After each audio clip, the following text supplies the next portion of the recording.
안녕하세요. 반갑습니다. 여러분, 창세기 다들 이야기 잘 아시죠? 세상이 어떻게 시작됐는지에 정말 장대한 서사잖아요. 그런데 말이죠. 만약 이 고대의 이야기가 단순히 우주 탄생에 대한 것만이 아니라면 최근 한 설교에서 이 창조 이야기에 정말 파격적인 재해석을 내놓았습니다. 이 설교가 우리에게 던지는 핵심 질문이 바로 이겁니다. 그 거대한 천지 창조 사실은 이야기가 우리 각자의 마음속에서 일어나는 변화에 대한 비유일 수 있다는 거죠. 바로 나에 대한 이야기라면요. 네, 바로 이겁니다. 창세기를 우주의 역사가 아니라 한 사람의 내면을 비추는 거울로 보는 것. 이게 오늘 우리가 살펴볼 주장의 핵심이에요. 정말 흥미로운 생각 아닌가요? 자, 그럼 한번 제대로 들어가 볼까요? 자, 이 놀라운 해석을 제대로 이해하려면요. 우리 다 같이 시간 여행을 좀 떠나야 합니다. 저 멀리 고대 그리스로요. 모든 것의 기원, 그 근원이 뭘까? 이건 찾으려고 했던 철학자들의 여정을 따라가 봐야 하거든요. 고대 그리스 철학자들, 이 사람들은 정말 평생을 하나의 지문에 매달렸어요. 도대체 이 모든 건 어디서부터 시작된 걸까? 바로 이 근본적인 물음, 이걸 그들은 존재의 제일 원인이라고 불렀습니다. 자, 보세요. 이 사람들이 처음에는 아주 단순하게 생각했어요. 세상은 물이나 불 같은 걸로 이루어져 있을 거라고요. 그런데 생각해보니 그게 아니거든요. 그 물질들을 움직이고 질서정연하게 만드는 어떤 보이지 않는 힘이 있어야만 하는 거예요. 그리고 마침내 그들은 이 비물질적인 원리에 로고스라는 이름을 붙이게 됩니다. 눈에 보이는 것에서 보이지 않는 원리로 생각이 발전하는 과정이 명확하게 보이죠, 여러분. 여기서 진짜 중요한 포인트가 있어요. 그리스 사람들이 이걸 무슨 신의 계시를 받아서 알아낸 게 아니라는 겁니다. 순전히 자신들의 이성과 관찰만으로 이 세상을 움직이는 보이지 않는 질서, 즉 로고스라는 게 있구나 하고 깨달았다는 거죠. 자, 이제부터 이야기가 정말 재밌어집니다. 이 설교가 바로 이 그리스 철학의 로고스라는 개념과 기독교의 핵심을 연결시키는 아주 파격적인 시도를 하거든요. 이 설교에 따르면 사도 요한이 정말 똑똑했던 거예요. 당시 그리스 사람들에게 다가가기 위해서 그들에게 아주 익숙한 철학 로고스를 딱 가져와서 일종의 다리를 놓은 거죠. 자, 이걸 보시면 딱 감이 오실 거예요. 그리스 철학자들이 그 비인격적인 우주의 원리, 로고스가 사실은 히브리인들이 믿었던 인격적인 창조주, 하나님과 같은 존재다 라고 선언해버린 겁니다. 완전히 다른 두 세계를 하나로 연결한 거죠. 그리고 여기서 한 걸음 더 나아갑니다. 이게 진짜 핵심인데요. 그토록 찾던 우주의 근원, 그 보이지 않던 원리인 로고스가 바로 예수라는 한 사람의 모습으로 이 땅에 왔다는 겁니다. 추상적인 개념이 구체적인 인물이 된 거죠. 자, 그럼 이제 이 로고스는 예수라는 새로운 안경을 쓰고 우리한테 익숙한 창세기 다시 한번 들여다볼까요? 어떻게 다르게 보일까요? 이 설교에서는 바로 이 구절을 일종의 마스터키처럼 사용해요. 창조라는 거대한 무대를 저 멀리 우주에서 바로 우리 각자의 마음속으로 확 끌어옵는 겁니다.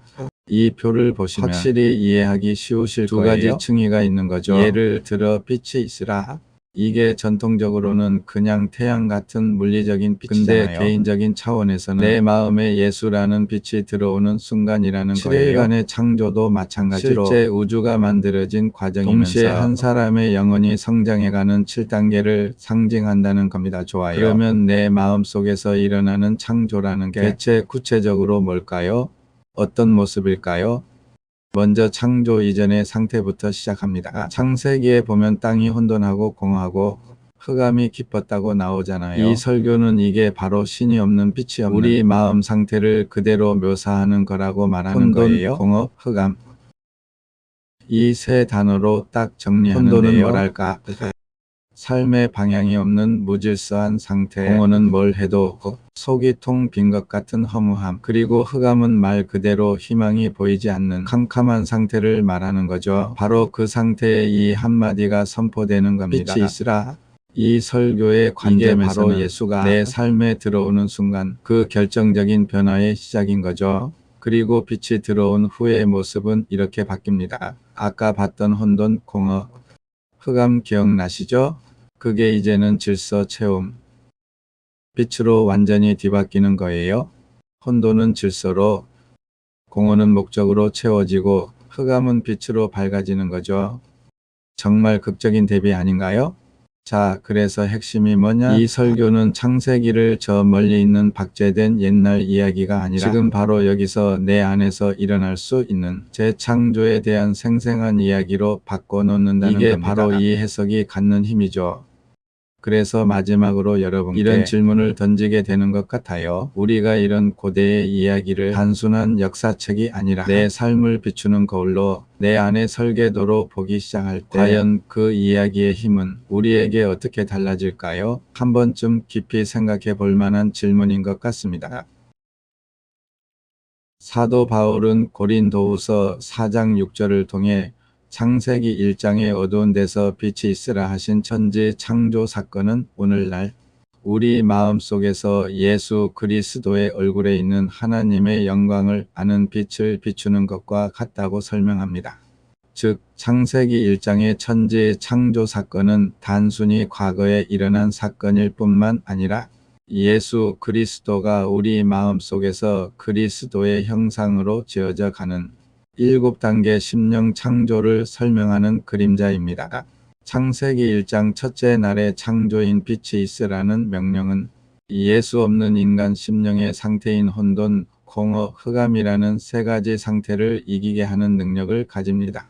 예수의 빛이 오면 혼돈은 질서로 바뀌고 공허는 참 만족으로 채워지며 흑암은 물러갑니다. 혼돈을 질서로 바꾸는 것은 가정의 질서, 교회의 질서, 나라의 질서라는 3대 질서를 바로 세우는 것을 포함합니다. 이처럼 존재의 제일 원인인 로고스 예수가 우리 속에 들어옴으로써 창세기 1장의 창조 사건이 우리 마음속에 재현되어 새로운 창조가 시작된다는 것이 이 논의의 핵심입니다.